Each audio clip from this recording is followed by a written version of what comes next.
Lithium ion battery बनती है। ये सर हमारी लिथियम आयन बैटरी बनती है 60 वोल्ट 20 एम्पियर बैटरी है। ये जो बंदा है, ये जो स्पोर्ट बेल्ट हो रहा है और सर इस पर स्पोर्ट बेल्ट हो रहा है तो इसको सीरीज एंड पैरेलल कनेक्ट किया जाता है। तो उसके हिसाब से नंबर ऑफ सेल के हिसाब से पूरा पैक बनाया जाता है। उसके बाद सर फिर उसके बाद BMS लगता है इसमें। ಇವರು ಹಿಂದಿಯಲ್ಲೇ ಮಾತಾಡ್ತಾರೆ, ಬಟ್ ಏನಂದರೆ ಕನ್ನಡ ಬರಲ್ಲ ಇವರಿಗೆ. ನಾನು ಫ್ಯಾಕ್ಟ್ರಿಲಿ ಇದ್ದೀನಿ, ಮ್ಯಾನುಫ್ಯಾಕ್ಚರ್ ಏನು ಮಾಡ್ತಾರಲ್ಲ ಲಿಥಿಯಂ ಅಯನ್ ಬ್ಯಾಟ್ರಿದು, ಆ ಬ್ಯಾಟ್ರಿ ಸೆಲ್ಗಳಾಯಿತು.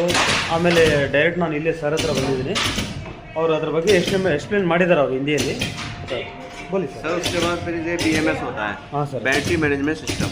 जी, बैटरी को मैनेज यही करता है। ಹಾಂ, ಬಟ್ ಅವ್ರು ಏನು ಹೇಳ್ತಿದ್ದಾರಂತೆ, ಈ ಪೂರ್ತಿ ಬಾಡಿಗೆ ಮ್ಯಾನೇಜ್ ಇದೇ ಮಾಡುತ್ತೆ ಟೋಟಲಾಗಿ. ಅದ್ರ ಬಗ್ಗೆ ಎಕ್ಸ್ಪ್ಲೇನ್ ಮಾಡಿದ್ದಾರೆ. ಬಟ್ ಅವರು ಇಲ್ಲೂ ಎಲ್ಲ ಮ್ಯಾನುಫ್ಯಾಕ್ಚರಿಂಗ್ ಮಾಡೋದು ಇಲ್ಲೇ ಇರ್ತದೆ ಎಲ್ಲ ಕಡೆ.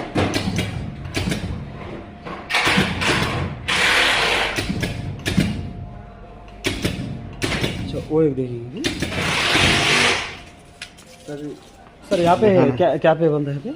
ये इसके बाद ये असेंबल होता है। जी जी सर, ये पैक हो जाता है हमारा क्लियर।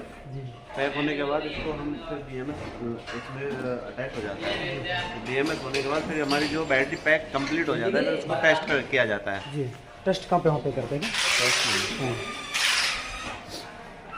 ಹಾಂ, ಬಟ್ ಇಲ್ಲಿ ಟೆಸ್ಟ್ ಆಗೋದು ಇಲ್ಲಿ ಆಗುತ್ತೆ ಈ ಮಿಷಿನಲ್ಲಿ.